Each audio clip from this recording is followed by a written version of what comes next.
Hello everyone and welcome back to the 343 Football Podcast. I'm your host Jaffa and once again I'm joined by Ali. Hi. Daud. Hello. And Qudama. Hello. Now normally I would ask you guys how's your week been, but I'm a bit more interested in how's your midweek been, because on Tuesday between the hours of 8pm and 10pm I was having a really good time. If anyone cares to guess why. 2-1. No. 2-1? I believe it was Newcastle. No. Tuesday. What are you on about, Dad? Champions League. There's a form of denial already setting in. It was Come on. I thought you'd talk more about your own club than my club. Well, I got some enjoyment out of a 2-1 victory. But yeah, Schadenfreude, that one. You can't beat a bit of it. Used to describe this. As Man United crashed out of the Champions League following a 3-2 defeat in Germany. Is Man United that much in your head that you have It's time to go! Is Man United that much in your head that you have that the first point of your highlight of the week is Man United getting exited? It wasn't the first point of the highlight of the week. Not Newcastle winning 2-1 and Joe Linton actually doing something for once. Well, he did something against Palace as well. Yeah, he did. Okay, fair enough. Okay. Cue the Europa League music. Do we have the rights for that? We'll have to ask the Europa League guys. Dowd, you might know someone familiar with that competition by now. Very familiar. I've said this before. We lost it when we didn't win in Turkey. So yeah, big up Dembaba for multiple reasons. I'm Martin Skirtle. Oh yeah, he's there as well. yeah. What we're starting off with this week then? Well, let's keep the theme Manchester, but we'll talk about both clubs this time, as it was the Manchester derby. Now, you know, Sky love to do this thing where the big games come in and they're hyping them up, promotions, hashtags, everything. In the end, it culminated in the most drab 0-0 draw you can imagine. I mean, if anyone watched that game, someone please talk me through it, at least very shortly, not the football. Why was it so bad? Well, weren't we all debating if we should even talk about the actual match because it was that boring? I think Roy Keane came out was saying there was only 2 yellow cards in the Manchester derby, and everybody was hugging and shaking hands after the match. Was it even a derby? Yeah, it was not a derby, man. That's a fucking disgrace from Manchester, man. What's going on? Watching Merseyside derby earlier this season, we see like horrible challenges, red cards, and all sorts. What is this? What the fuck is this? Definitely so horrible challenges. Pickford against Van Dijk, yeah. but like, does it really matter? Like, do you guys think we can pin it on a lack of fans? Because they would be key in any derby. I don't. Generating an atmosphere. No, because the North London derby was just as crazy, and same as the Merseyside derby. Like, there was no fans there. So, why is Manchester shit, bro? I mean, leading up to the game, they must have had plenty of team talks saying that, this is our rival. We hate them. We have to win. If you want any of your fans on your side until the next meeting, we have to win this match, especially coming from our, unfortunate exit. And Manchester City, the same. Do you know what I mean? I don't know what you think about that, Q. I thought it was like everyone did, a pretty boring game. I guess with the current state of the teams, you always expect City to have the onus is on them to attack. And I just wonder if maybe Pep Guardiola was a bit wary of the last few results that have come his way against United, where he's unexpectedly lost. Yeah, the last 2 before that, and he lost the one in the league. 1 out of the 2 in the league last season. It seemed like he was a bit conservative in his approach this time. I don't know if it's because City's attack is already a lot less potent than it was last season, and he just didn't want to risk it. But that game, I had absolutely no energy. Like, even the commentators were falling asleep, to be honest. It was just, I don't know, maybe it was just 2 teams who both afraid to lose, both in situations where they couldn't afford to lose, so they just kind of had a gentleman's agreement before the game. I think that's the thing, isn't it? They both couldn't afford to lose, especially where they're hanging in the table at the moment.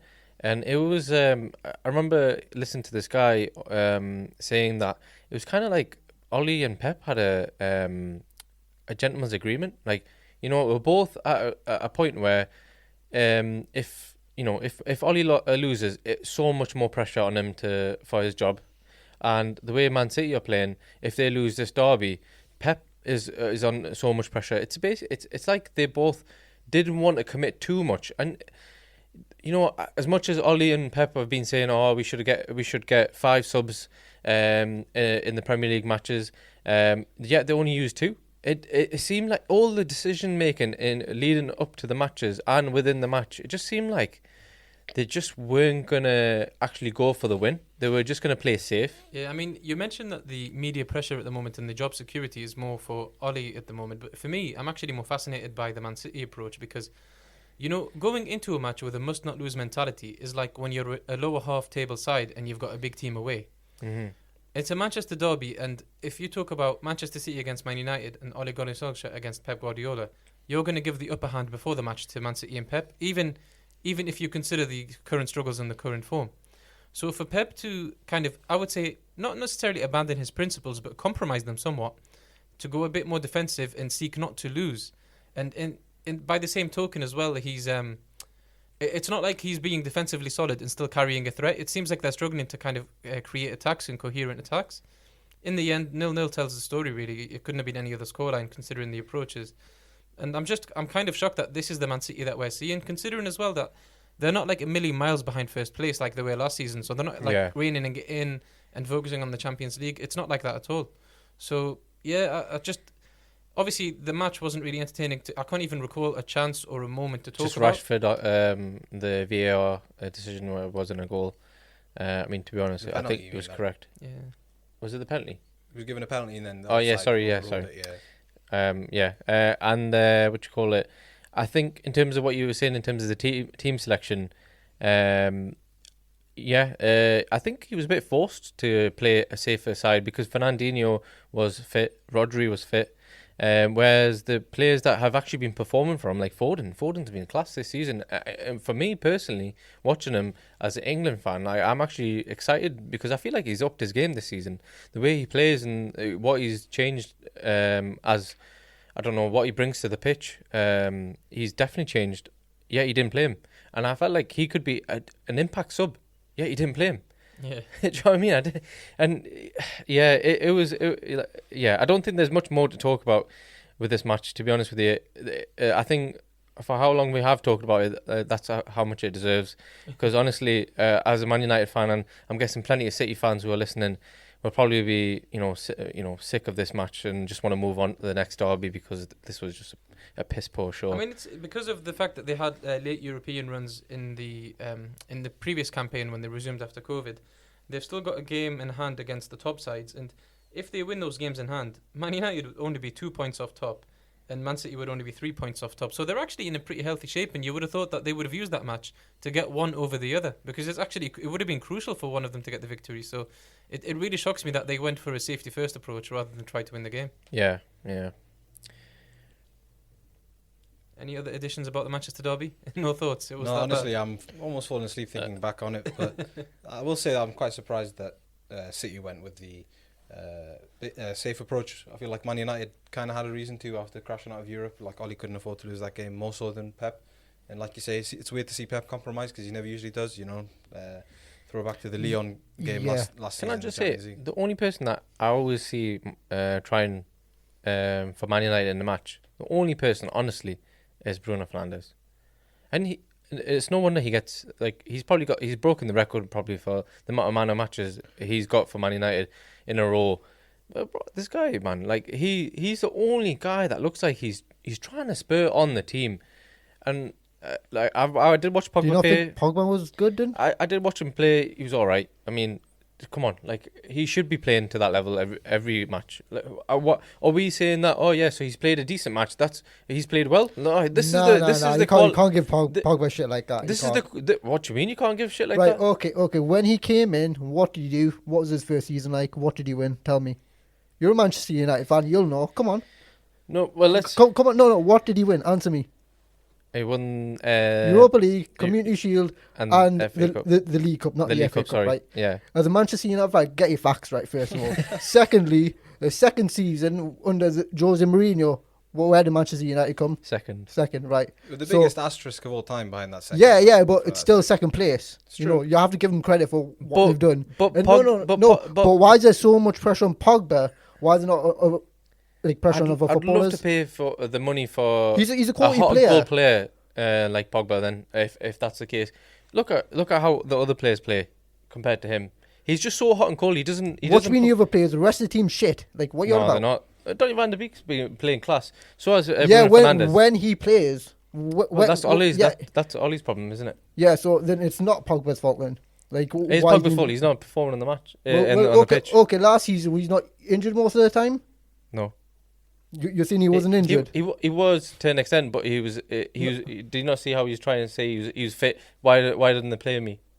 Yeah, but if I was a player for Manchester United, what I want to play with those shitty players, Fred, Harry Maguire, the hairs just like went downhill. Like, I didn't know he could. I didn't know he could dictate when he could No, and when he but- couldn't play because no, of his other but players. he can only raise his game if he has better players around him. If you have dog shit, what are you gonna do? So he can only play when there's other good players around him. No, but like there's not as much I expectations. think what Ali's Just saying is there's a So limit. you're telling me There's a that the limit to how much expectations are impact- too much for him? No. I think no, that's not. No, what I'm trying so to then say. what are you trying to say? Because Let- all let's- you're saying is right, you're giving him Dal, excuse Dal. after excuse Let's, after excuse. let's get a different We might voice as well in the call debate. this No, might no, as well no, call look- it excuse Dal, back. Listen. What Ali's saying is there's a limit to how much a player can raise a club. You know, not every player is Messi or Ronaldo, where they Right. can carry an entire team on their back. Pogba's doing decently. What's The Bruno team around Fernandes him- doing? Bruno Fernandes. He's a breath is of fresh also- air. He's quality. But he hasn't Exactly. raised your game. You've crashed out of the Champions League. This You know- season, Pogba has give away 2 penalties. Sorry, Kadama. I'm so passionate about it. After Corey. No, I'm Finish. just saying. Like, I agree. Look with at the what amount Ali's of saying. goals he's You're scored putting in the too much past. expectation on one player. He's doing okay. He could do better, but he's never gonna drag the team by the scruff of his neck and into back into challenging for titles. Like, dude, if you bring back Cristiano Ronaldo back to the team, Manchester United won't even be challenging. He'll be like, what the fuck am I playing with? That's what Ronaldo's gonna think. That's the damn truth. I don't know, like Ibrahimovic came and he spurred everybody on and he played class. Yeah, where did Manchester United finish in the league though? Was it second? Where Ibrahimovic was in the first season? Is that what you're trying to say? Second season. No, season. I'm talking about first season. The first season, okay, that's a blip, yeah. Right, second He season did play well. And I was Ibrahimovic a got bit of a- injured. it was a bit of So a honeymoon period. no. Ibrahimovic got injured at the end of the first season. So don't bring Ibrahimovic in this because he had nothing to do with that second season, right? I'm just So saying, give the fucking credit to Pogba, I'm right? just saying the amount of money that you pay for a player, he should be given more back than Pogba is. That's all. Yeah, but have you seen what can he work with? Have you seen the shitty players he had around him? I don't know. I can't say that shit. Man, I I wouldn't want think to we play need to that. curtail this discussion before it goes too wild. And one competition Pogba won't be blowing hot or cold in is the Champions League. So the Champions League round 16 draw was drawn this morning. I and love we've that for a got some Liverpool fan. quite interesting ties. Now, I don't want to go through all of the 8 Champions League ties, but let's go through the highlighted ones. Obviously, the one that jumps out to everyone is Barcelona against PSG. It's got quite a storied history in recent years, this fixture. It seems to crop up quite a lot. And the most famous one was the La Remontada when Barcelona, overcame that 4-0 deficit in the first leg, 1-6-1, with the aid of some questionable refereeing, but also a superstar performance from Neymar on the night. The two teams, well, Barcelona are definitely different to what they were back then. PSG, you would say, possibly have improved. They're definitely better than the Emery iteration. So is this going to be one of those where it's kind of you give Barcelona no chance, or could the Camp Nou leg, for example, make the difference here? I think Barcelona have no chance of winning the Champions League anyway this season, to be honest with you. But what about this tie specifically? Yeah, exactly. But I'm getting to that, and what I'm trying to say is maybe the best they can hope for is this current tie, because they seem to have this mentality now where they just absolutely crash out in the most embarrassing way to smaller teams. And fair enough, Bayern Munich wasn't. So at least if they go out to a Neymar Mbappe PSG, the same way that even though they got smashed by Bayern Munich, people didn't really laugh at them as much. Yeah, I mean they did, but it's not remembered as much of a humiliation as the Roma and the Liverpool comebacks. So I think they have a decent chance of getting past PSG, but Barcelona is so unpredictable at the minute who turns up. At the Camp Nou they could be class, and then away they could be terrible. Even Messi these days doesn't seem to be playing to his usual level. I'd actually, if I was gonna put any money on it, I'd go PSG. To be honest, I tend to agree. I think when you also at this moment in time, it's easy to predict based on their current forms, but we don't know what the injury situation is going to be like when the tie comes round. If we for a moment assume that both squads have their full players ready and available, I just can't see how Neymar and Mbappe, how can they be contained by that Barcelona defence? It seems very shaky as far as I can see. Yeah, definitely. I think that'll be a matchup, the worst matchup you can probably ask for the Barcelona defence, who lack pace massively with Piqué getting on. Titi, his knees are well known at this point. Alba's lost that yard of pace. In what sense? What do you mean? What, I don't know the way you worded that. feel like his knees are well known. Like they're just known for, like similar to Demba Ba when he was Sorry. when he was Yeah, at the yeah, team, never sorry, talked sorry. about ticking time bomb and Oh, titties. Dowdy, you dirty pretty much jokes. What's imploded. going on?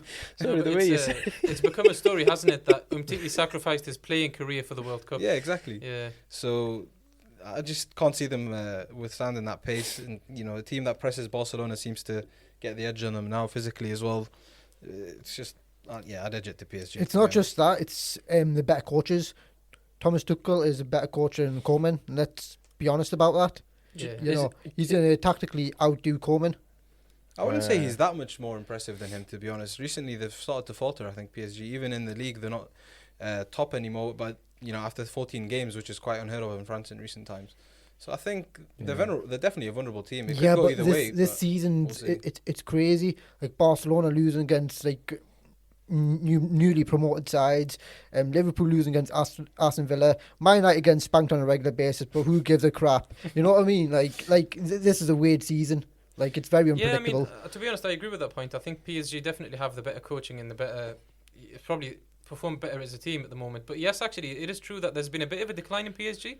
Not necessarily something alarming to the point where they should sack Tuchel or look, to change things drastically. But they definitely don't seem as impressive and dominant as 2 years ago. For There example. is something internal going on with Leonardo, the obviously sporting director, and Tuchel, though. I don't know what, but they've been having some words back and forth a couple of weeks ago. Mm. But it could be something within the dressing room. what is it like with his job?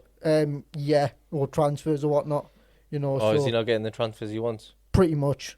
Well, they kind of broke the bank for Mbappe and Neymar, right? And they Yeah. haven't been able to solidify their covering Mm. positions, really. Yeah, but Tuchel wasn't there when obviously they were signed. I was for No, Emery. that's true. I'm just saying that Yeah. he's probably complaining. It doesn't seem like PSG splashing the cash as much as No. they were. But recently. none of the big teams are. If you look at Real Madrid, they never did either. So Yeah, it'll be interesting to see where they are next summer Mhm. with the talks of Neymar and Mbappe maybe not signing contracts. Do you know if Neymar will be back by Yeah, then? I think it looked worse than it was, that challenge yesterday in the Lyon derby. They've confirmed there's no fracture. Yeah, so it looks like it's 3 to 8 weeks Oh, depending that's on the even severity worse, of the strain. like all that crying and there's nothing to back it up. No, to be fair, right, if I was a player like Neymar getting constantly kicked, Yeah, you would be emotional after a while, because if you think of how many spells he's had to be out of the team through injury just because of someone kicking him hard, yeah. not even like an off the ball injury or a training injury, it's literally because of how hard he's been kicked. You can see why he gets emotional, to be honest. I didn't think it was a kick though. It was more of a, like how he fell over and then What? he What? tangled his knee and his ankle. Did you watch the foul? I did. It was a bit Are of you a weird serious? one. He got absolutely scissor chopped, man. What are It's you on scissor about? chopped. Yeah. Okay. Yeah. That's how to explain it. So yeah, I didn't think it was that painful. I don't know. I've seen worse challenges, and people get up and get on with it. Yeah, now, for each match that I want to discuss, I do want a quick prediction because I want to see how well we do. So are we all in agreement that it's going to be Paris with this one? yeah, Yeah. Yeah. Now, going on to the next one, we've got Atletico Madrid against Chelsea there. So Ooh. Chelsea, by winning their group, get a very, very tough tie. And for me, I'm looking at this now. I can't really call it at this stage, but I think there's a nice contrast in styles that will make for a good matchup. Obviously, we all know about Simeone and his defensive solidity, and now they seem to have added an attacking verve with how Joao Felix has been performing. You've got Carrasco performing really well. Lampard and Chelsea, at some moments, they look really, really good. Yeah. In other moments, like against Everton, just gone, slightly less impressive. They did have some key players out. But yeah, talk me through this one, lads. How do you think the game's going to go? I think, like you said, it's probably the most interesting matchup stylistically, and it's probably one of the hardest to call as well. I think Chelsea, for me, will edge it if you're asking for a prediction. I think they've got enough in attack to overcome the Atletico defense, but Simeone against Lampard, will he have more experience to shut him out? Yeah. Shut him out. I'd like to think that the Chelsea attack has enough in them, but it's so hard to call, honestly. I think it's gonna be Atletico doing the dirty on Chelsea. If you talk about quality players, look what Simeone did to Liverpool last season. Yep, Adrian made some blunders, but you got to give credit to Atletico and Simeone what they did. I just see it one way, and it looks like it's going back to Madrid. I think it's going to be like a 50-50, whichever team shows up on the day.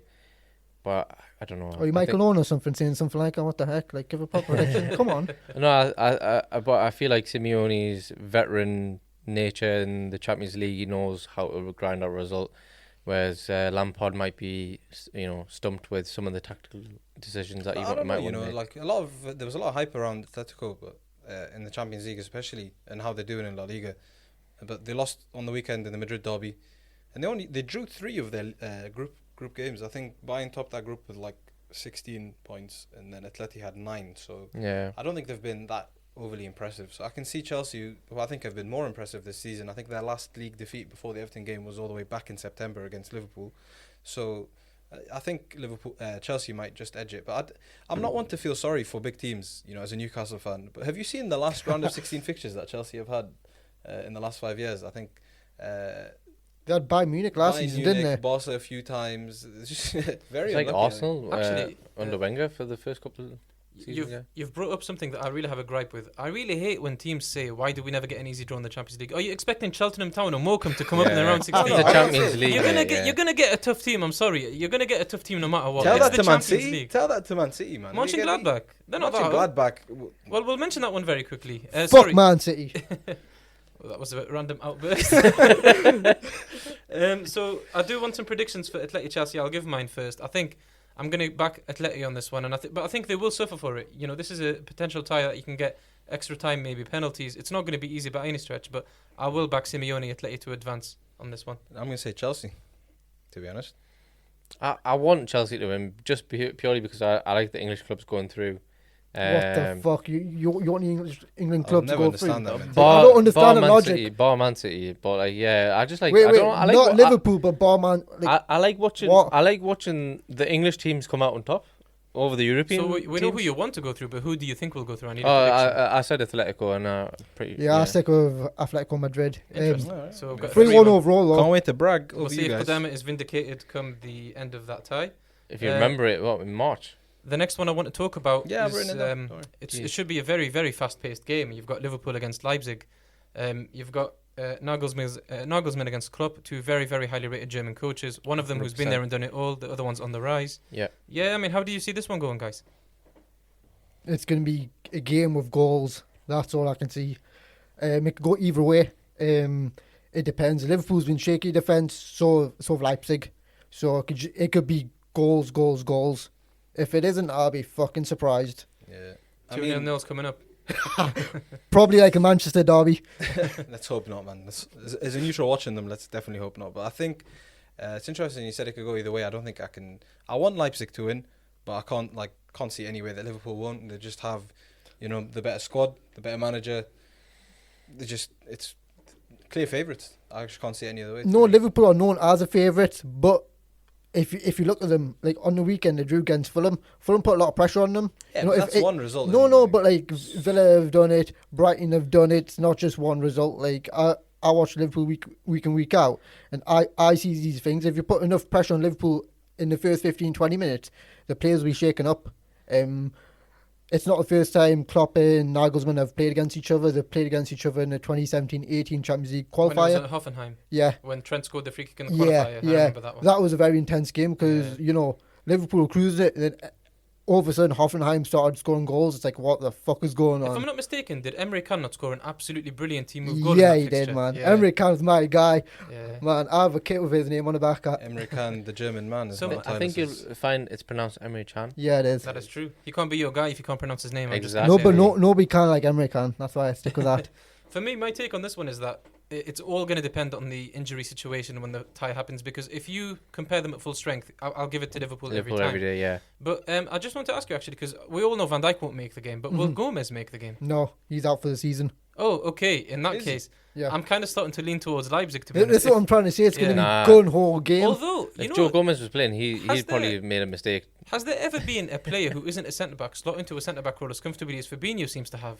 Fernandinho. Fernandinho? Isaac Yeah. Hayden. Isaac Hayden, yes, against West Brom. I know we don't talk about the smaller clubs too much on the podcast, but he was fantastic. Man of in the that match. No, Fernandinho, 100%. Yeah. If anything. Fernandinho. I think he's done a better job than I disagree, Fabinho. to be No, honest. but He's done it but- over a longer period A of longer time. period. Yeah, he has. But what and Klopp way prepared more for, accomplished.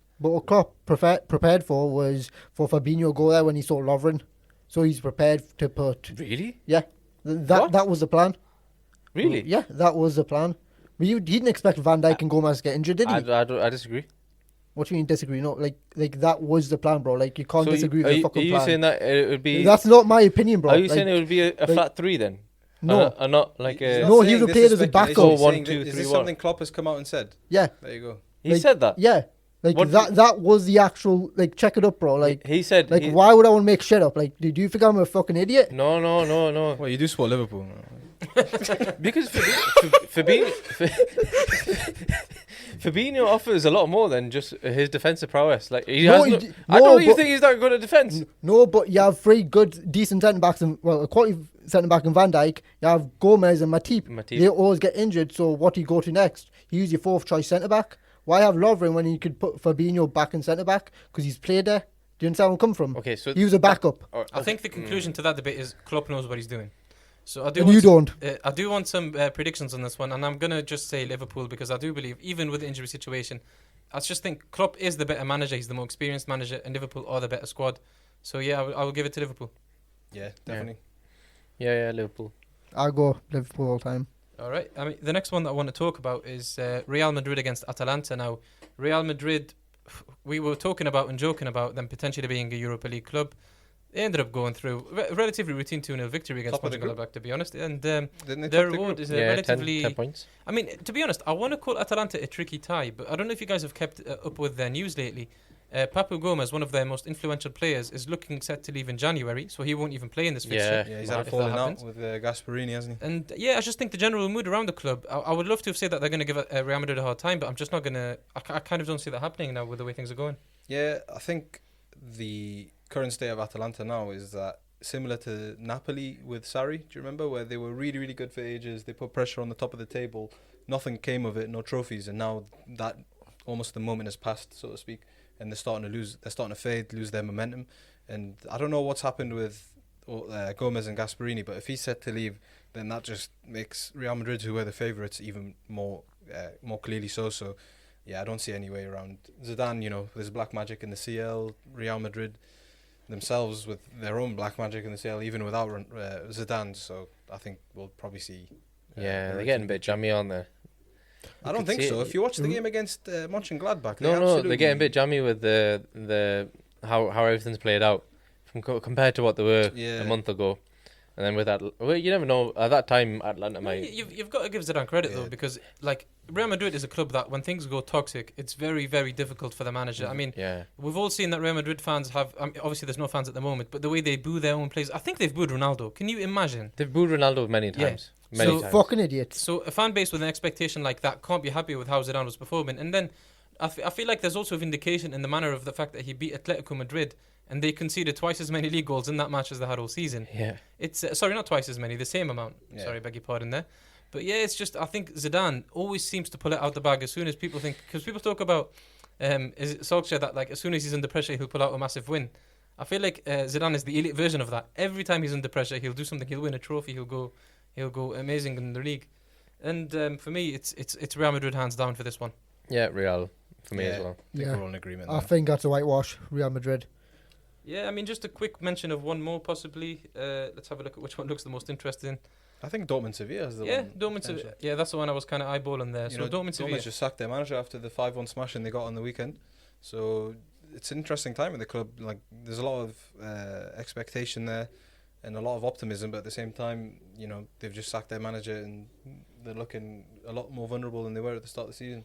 Yeah, I mean, I always find it interesting when players come out and speak about their tactical failings. Like Hummels came out and said, the Favre idea is really interesting. They always want to pass it in tight, small spaces. If it comes off, it looks really pretty and really fun. But most of the time, it doesn't come off. We're going to have the worst day ever.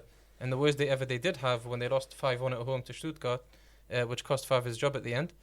To be honest, looking at this one on the outset, as I feel like we've caveat this enough where we're saying that the situation now could look different when the tie comes round. But Sevilla seemed like the more complete team at the moment, the team who's bought into their manager's ideas, the way that Lopetegui's got them playing, and their identity is very clear. And I would back a team like that to progress in a two-legged Champions League tie. I think as well, over the other. Sevilla are very experienced in knockout competitions. You know, their record in the Europa League, you know, speaks for itself. And yeah, it's a different competition, but you'd like to think that experience, that, you know, the knowledge, the know-how to grind out a result in knockout tie would be the same. So I'd put them as the favourites, and I'd like to see them go through actually over Dortmund. So Yeah. Can I get your predictions, lads? It depends who Dortmund bring in. Like, I don't want to make a prediction on Yeah. Do you not think on just that Do you not think they'll stick with the current I think interim they said they're manager? sticking with the assistant for the rest of until for the rest of January the at least. season. Until January at least. I Yeah, think. but the fixtures in Yeah, February, so yeah. you won't It's know. one or the other. I couldn't Yeah, remember. You know, I've got another gripe with that. Why do clubs stick with the assistant manager of the manager that they just sacked? I don't know. Isn't It's isn't fucked. he just he's underneath him both in an authoritative way and a And tactical way? Like the philosophy two of words, the manager. Two, or Hansi one, Flick, you're one gonna give name, me. Hansi Flick. Yeah. Yeah. Okay. Yeah. You can. Yeah, but that's Yeah. that's an Sometimes- exception. He- Let's he be might- honest. He might have Sometimes- that flick of the wrist, do you know what I mean? Sometimes they want someone who will bring different ideas because obviously maybe he might have been overruled by the manager. I'll give you at the two time, other words. but has something, but knows the system enough to. I know who you're gonna say. I'm prolonging this statement. So I'm gonna say I it. hope it's who are you gonna say? Well, I feel like you guys have guessed it, so tell me. John Carver. Yep, that's the one. Man, I was thinking Craig Shakespeare. If I'm honest with you, Oh, Craig A Shakespeare. black cloud has just descended over Newcastle upon Tyne as you The say those best names. coach in the league. look, at least he's going Euro 21, right? So Fair enough. don't diss. But no, I think it'll be interesting to see what Dortmund do. The thing is, I don't actually remember there was any you know when like leading up to a manager getting sacked. There's no always talk. Like, No. yeah, I think it came kind of out of the blue, but I guess a 5-1 defeat might do that. Was it not like when Bayern like sacked Kovac? Like it was just like 5-1 against Frankfurt, and There's then a lot that's more. it. No, but there's a bit more pressure on him because it was Yeah. Bayern Munich, but Yeah. like it came out of nowhere. True. Because I think in that same season, Kovac did smash Tottenham. I think Dortmund just Mhm. want to So- stop the rot before it like Yeah. completely Yeah. derails the season. So That'll be yeah, I interesting think to see. Ali's made a very pertinent point. It depends on who the replacement is. If they stick with the interim manager, then I'm still going to give it to Sevilla. Yeah, that's what I would Yeah. say. You know, if you give the interim manager, give it to Sevilla. But if it's someone like Ten Hag or someone very experienced as a coach, I'd give it to Dortmund. It'll be interesting to see. Yeah, I mean, to Never be honest, know, I we can't might wait. we might buy Sancho by then. It's What? alwa- Like Let's let's not talk about let him Manchester live in United. dreamland where he's this- still in the CL. like- and like he's what you challenging for the smoking? title. You know, Like- we can talk about transfers when January comes around because there'll be some speculation at that time. But I do want to get into our segment this week about. To be honest, I want to talk about controversial red cards and really strange fouls or really aggressive fouls. Which ones stick out in your mind? And I know that there's a prime example of one that happened just this week, and I don't know if you want to talk us through it, Dow, to kick us off here. Which one? Granite Jack. Oh, the Granit Xhaka one.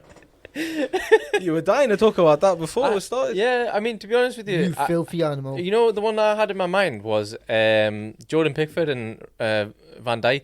I just can't Man, believe you get a hard on over Van Dijk and I Pickford. Man, just what the can't fuck? believe the variation of opinions that if Pickford meant it or didn't mean it, and I'm like, what the fuck? Like he clearly meant it. He was. I swear that would, if it was in the middle of the town centre, that would be aggravated assault. You know what I mean? I'm not, do you know what I mean? I So- disagree. I don't think it was intentional. Oh, I have no idea. I just think. You know that checkup that you said you needed to get opticians. You probably need one now. You know, I'm not gonna lie. No, fair Wha- enough. Yeah. No, watch to be watch fair your though, watch your TV Pickford- in 1080p, mate. I think no, but Pickford approaches everything with a rush of blood. I think when he Yeah, when he exactly. settles down to watch TV, he two-foots his own sofa, man. That guy, he just aggressively goes for everything. He And puts that- his own yeah. misses as well. That doesn't take away that it was so Allegedly. malicious. Do It you know was what I mean? malicious, but no, It malicious. was, wrong, it it wasn't malicious. malicious. Yeah. It was reckless. It was Yeah, reckless. but it was wasn't reckless. malicious. I'd say it's reckless. I don't think he actually meant it. He's just that much of a fiction. He Even doesn't know the what he's Liverpool doing. fan disagrees with you. I just feel like everything you're saying makes it more like worse. I don't know. I was surprised I just you're think he's still on a the fake pitch. shit. I don't I think was- he actually means to I do was it. I was I'm surprised with you're you, still on I'm the with pitch. So yeah, the Granit Xhaka thing. Yeah. So yeah, Your favourite player? the red card, and he obviously. I'm always so surprised that how Arsenal have still kept him on. I don't think he offers anything. The guy has so many long shots. I feel like by now statistically he should be scoring a lot more long shot goals, but he's not. I just feel like he doesn't offer anything to the team. I know how the Arsenal fans feel about him. He's. I don't understand how the justification of him still being in the team is that they need someone who's quite aggressive, who can hold the ball, who can pass it around, spread the play around, and have that mean Roy Keane-ish type of attitude to him. They had that with Francis Coquelin. And I felt like they shouldn't have sold him. They should have kept him on and not bring Granit Xhaka on, because Granit Xhaka is nowhere near the Premier League level, especially Arsenal top 6 league level. And I don't understand sometimes what's going through his head. it feels like he's just so stupid that he doesn't understand now, especially with VAR. You can't touch anybody. You can't touch anybody and think you can get away with it. How can you be surprised Do you that think he thought he'd get away with that? I'm guessing, like, I know you How haven't can said you it, be but you're surprised? talking He'll about do it in the heat of the moment. the incident literally just last night, right? Like, that's what you're talking about, the way he grabs the This- Burnley player's neck. That's what Yeah, you're yeah, talking about. yeah. Yeah, I doubt he did that thinking he'd get away with it. I think it's just a rush of blood to the head, gets angry, he doesn't know how to control So himself. are we going to call all these professionals, the rush of blood to the head? Like this is the reason why. I think he's shown many a times where the rush of the blood to the head has come to a point where maybe he's just like that, man. He's just dumb. It's not. He just doesn't No, know. I actually agree with this filthy animal because when he had the captaincy, he had rush of blood and he was like, okay, he's sticking his fingers to the Arsenal fans and stuff. It's like, Yeah, but Oh rush my of blood. god! Don't get me No. started on that. yeah, you know what I Okay, mean? Yeah. what I'm saying is, I agree with Manchester United rush fan of here. blood isn't a justification. Everyone, what they're saying is, like, when you get angry, you get a rush of blood to the head, but his control over it is non-existent, so to speak. Whereas someone else, The composure. He needs. they'll get that same urge to do something, but they'll be able to compose themselves and be able to think rationally. Okay, I shouldn't do this, so they don't. But Xhaka obviously can't, and for that reason, he's probably not captain material. This is what dumbfounds me. Like, how can you still keep this guy on as your captain? Not even like just a He's regular not a squad captain player. anymore. Hope you know that. It's Aubameyang. It's that's the Aubameyang. captain. I know Yeah. Aubameyang, obviously at the time he was. I still don't understand how he's still even part of the first team 11 setup. Emery got sacked. That's what happened. And then Arteta comes in and sends To be fair, Ganduzi off, and you- he's having a time of his life at the moment. You've glossed over the fact that he had a little bit of a small redemptive arc because when Arteta won the FA Cup and in that period after the whole thing, he kind of reinstated himself into the team, was a key component of the team as well. When they were playing relatively well and ended up winning a trophy, you can't really discount that against him. Yeah, I think he's been really. I don't think he's as bad of a player as you're making out, to be honest. He's not bad of a player, but he does get And a his- few sending off. So His disciplinary record is not it's not the worst in the league. It's not so bad that you need to get him out of your team like immediately. He's not like a, I don't know, Shelvey back in the day or a Mitrovic back in the day. I'm bringing up Newcastle examples because they're the ones that stick out most. But I think you're being a bit harsh on him there. Like, his stupid moments are very, very bad, but I don't think they're bad enough to he shouldn't play for Arsenal ever again. He's still a decent player, one of the best midfielders, and it's not saying much these days. I mean, yeah, that's not saying anything But- these days. oh, we He's maybe still a talk decent about. player. I'm not gonna lie. If I was an Arsenal fan, I heard Xhaka was one of my best midfielders. I mean- would probably commit. I'm not gonna lie. Yeah, well, we saw his foul, and I would do want some other examples as well, going away from Xhaka, please. The Luis Suarez handball. That red card was pretty shocking. Which handball? Because he's done loads. The Luis Suarez handball. The Luis Suarez handball. The Luis Suarez handball, bro. Which one are you thinking about when I say The Ghana one. Yeah. That's the only Yeah, one. which one then? He's handballed so many times. Has he? Well, What obviously he not hasn't, in man. such a big stage. I feel like he's got more bites than handballs, to be honest with you. Yeah. Yeah. Bites 3, handballs 1. Yeah. Well, I mean, okay, fair enough. Yeah, go carry on. I was only kidding about that one. The craziest one was obviously everyone will remember this from the Newcastle Aston Villa game many years ago. Lee Boyer and Kieran Dyer just throwing it out like the Those just were in shocking town. red cards. But Yeah, there we're was, nuts, so wasn't it? I'll be honest with you, the more shocking red card in that game was the other one, to Stephen Taylor. Because, Oh yeah, 3 players got sent off. yeah, he handballed it Forgot on the about line, which is, we've just talked about Suarez doing it. It can happen in football, desperation last that. But I've never seen anyone handball it on the line and try and con their referee by pretending he'd just been sniped from the Gallagher rooftop. I'm telling you now, the way he went out, like his arm was convulsing and his body was twisting, and I'm he telling fell you down right like, now. I was thinking it was a Bollywood movie and there was going to be the music drop in the background of really emotional No, moments. I'm telling you right What now. was that, Stephen Taylor? At the Oscars that year, Stephen Taylor was robbed. I was He was so wrong, I wasn't he? watched it on TV, like with multiple angles, and I've watched it on YouTube multiple angles. I'm still convinced that it wasn't a handball and he was genuinely injured. Like, that's how convincing his acting was, even with the multiple camera angles. It was. Yeah, apparently he was carted off to the psych ward at the RVI at the time just to see what was the behavioural situation. Man, yeah, so that was my Was that just for playing for Newcastle? Or? so that was my favourite sending off kind of moment Mm. because I remember that from many years ago, just like dying boy just throwing at it. What happened was from watching the interview of Kieran Dyer was, and boy wanted a ball, Dyer was like, no, you shit, and then boy got pissed off. Yeah, and he then refused to pass it. Yeah. Yeah. Yeah, but it was boiling up before that though. Yeah, wasn't but like just on the spur of the moment. but let's type of be thing. honest, who wants to pass the ball, Lee Boy? Yeah, I mean, Yeah. Jeff, You're giving him discredit. Lee you- Boye Yeah. was a decent player. He's he was decent. okay. you'll You know, know he's more, hard but what working. was the like the what's the word I'm looking for? The atmosphere around the club at the time. Yeah, I mean, to be honest, those days were everyone talks about the decline of Newcastle United as when Mike Ashley bought the club, but there was a decline after Sir Bobby Robson left the club. Yeah. Graham Souness could just never get a handle on the team. A lot of his decisions were unpopular, and we were going through a rut at the time. Obviously, if the squad harmony is in top shape, you will never get two players even not wanting to pass the ball to each other, never mind fighting as a consequence. So yeah, I mean, it's an embarrassing one, and I don't like to think about it because it paints my club in a bad light, but it's definitely an iconic moment in Premier League history for sure. And when we're talking about shocking fouls and shocking red cards, it definitely fits the bill Yeah. there as well. I'll keep it Newcastle themed with mine now. I don't know if anyone remembers Wigan's player Callum McManaman. Yeah, I remember When he him. went studs into Masadio Haidara's thigh.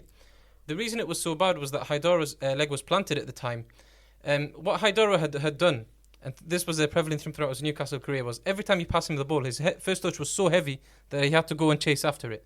And because he was in the middle of doing that, and just before he got the ball, he plants his leg on the ground, Callum McManaman studs into his thigh, and to be honest, it was a potential leg breaker. The reason it was so controversial at the time, now I don't know if you guys know this, but do you remember the rule in the Premier League where if the referee had spotted an incident and chose to not punish for that incident, that's it. It couldn't be retroactively decided Yeah, upon. Yeah. it can't be looked into again. That was the precedent that changed that rule because they thought that Haidara foul was so bad that there's no way. Sorry, the McManaman foul on Haidara was so bad that there's no way that McManaman could get away with it. So they changed that rule going forward, but it was too late because McManaman got away scot-free, and that was the most shocking foul I've ever encountered personally. I was really, really vexed that day. Yeah, I can imagine. And what happened to the referee? Do you know what I mean? I can imagine nothing happened to him. Probably you refereed the next league game. Let's be honest. Yeah. Fucking moron. So Any is- other examples? So is this debate or topic the worst fouls and red cards? It's a combination of both, really. Alright, I'll give you take the your pick. yeah, I know. I'll give you the pinnacle example of both. Zidane World Cup final, head meets chest, off you go, son. Like that has At to least be- Zidane did it properly. Exactly. I you used know? to do it properly, and I would I mean, say we that. don't condone that kind of violence at the the I dressing mean, room. I would. If someone says anything about your sister, 100%, man, you should have kicked him in the balls as well. But I'm just saying, right? This reminds Right. you of another one, which I'll tell you There is no afterwards. bigger stage than the World Cup final in football. Maybe in global events in general, and it's just casually billions of people watching. Yeah, headbutt a guy. People imagine how many people who were like casual watchers of football started thinking that this. It was happens just a rush regularly. of blood, mate. It was just a rush of blood. Yeah, my point is, players There's a can control fucking that. sick headbutt though. I think you're having a go at me for misunderstanding a phrase in the English language. Like, give Zidane credit. That was a sick headbutt, man. It was, top. Like, it was actually really good. Let me hear your justification. Come on. There is no justification, but if we're talking about the extravagance of it, so to speak, it's like think of how many people who have never are casual watchers of the sport, turn around to the person that they're watching the game with, like, does that happen all the time in football? Like, it's just so shocking, and like to get a red card for that, sent off in front of the whole world watching. I don't think there's been a bigger red card in football. Being a bigger red card that shouldn't have happened because the ref didn't actually see the incident. He saw it on the screen. No, the linesman saw it. There There was no VAR back. but there Even was if a there lot. was, I remember he at the headbutted time. a guy. Are you trying Yeah, to tell me he like- didn't like- deserve to be on the pitch? Like, he'd be sent off. I think in any case, if anybody says anything about my sister, I would give him a headbutt, and 100%. In a professional setting. I'd give him scot free, What are man. you on about, man? Yeah, the guy deserved it. He had it coming. How can you prove that though? Like, It's like what the Pope said. You know what I mean? So you're saying Zidane should have stayed on? If you insult your mother, if someone insults your mother, expect some kind of So rebuttal. you're saying Zidane should have stayed on that game? Yeah, 100%. This is why you support Yeah, United, man. yeah, This but- is- you don't know But you could anything say many about things like that football. about racism, though. Like, No, that's not the only. What are you on it's about, different. It's different. Like, if someone calls you whatever in a racist remark and they just headbutt you, they're still gonna get sent off regardless. Nah, 100%. And He should have stayed on as well. No, but What? like it's violent conduct, bro. I That feel like can't you're happen. trolling. Like I don't know if you're joking, bro. Nah, I'm just saying. Yeah, obviously on like like the handbook says, it's violence. He should be sent off. But if we were to give anybody scot free, actually I looked the other way. 100% for me, I would have been like, yeah, actually, let him headbutt him. The guy deserves it. He knew what was coming. You can't say something and not expect a reaction. You know, what I think as well is that There's obviously consequences on both sides. because he'd won it in '98 and because this was his last professional game, he just thought, "F it, why not?" If you Go think out about with a bang. if he had lost in '98 and this was his last chance to win a World Cup in his last professional match, I don't think he would have done it. I think he would have kept a cool head. I can only imagine the France squad in the dressing room. What the hell, bro? You've won one. I want one as well. Why'd you just do that to me? Yeah. At the time. He probably went home and just dusted off his old medal, and he was like, you know what, it's all right. While the rest of his team's looking at him like, bro, what the fuck? Any other interesting Wait, crazy fouls? You said you had one? Yeah, it was in Serie A years ago. Totti just took Balotelli out and just kept on stamping on his foot. He got sent off. What, really? Yeah. What? I've never seen this. Yeah, No, it's I've when heard the story. It was when Totti was at, obviously he was always at Roma and Balotelli was at Inter Milan. So he was quite young, and I remember the incident vaguely. Like, I don't remember as much, but there's some other crazy ones with like Keane and Shearer. You know, Paul Scholes thinking he's a Keane hard and man. Haaland as well. Yeah, that's another one. Scholes Sorry? and Xabi Alonso. Keane and Haaland as well. Yeah. It's always Manchester United, dirty bastards. Yeah. Roy Keane as well. You know, Alright, see him, we'll calm we're down. talking about the derby. The guy was saying like, "Oh, how is this a derby? It was only 2 yellow cards." Man, that guy must like get off on violence, man. Like, what? Just because it's a derby, players have to be going at each other. Like, okay, fair enough. You know, 100%. What? what, just okay. You Okay, know what, you're telling lads, me- it's the a game local should- derby. Bring your shiv to the game. I don't, what? No, the game should be more intense. Whoa, But calm down. don't kill each other. That's what I'd say. All right, man. It's not a prison. You know what I mean? No, but Bring that's, your what shift Roy, to the that's game. what Roy Keane wants. though. Nah. What Roy Keane wants is some effort. Is some effort from the boys. Oh yeah, And he put in a some- lot of effort when he ended Haaland's so- career. Like, So not Roy Keane is the disgrace of footballer, by the way. By the way, he did try to take out Shearer, but he didn't. Yeah, and Shearer just, you know, Like, he just mugged mad him what the off. fuck. okay.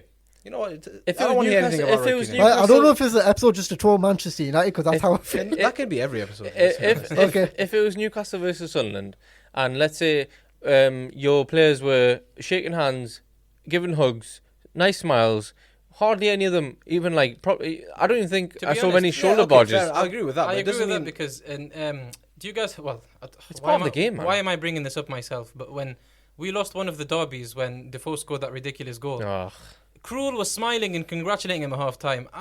To be honest, I like Krul for his good days, but I started really disliking him towards the end. When he did that, I was like, just go. Yeah, I was so fed I'm up not with say- I Krul. wasn't. Yeah, okay, I do agree with him on that point about smiling and being chummy with each other. I'm talking about the fact that the game is determined, like But- the derby's determined by its fouls or its yellow cards. no, but wouldn't you? It shouldn't be. It Wouldn't should, you it should be the appreciate? fight for the shit, fight wouldn't- for the badge and you shit. can still play, you know, Yeah. like with intensity and like aggression, but without having to like, lads, we only racked up 10 yellow cards.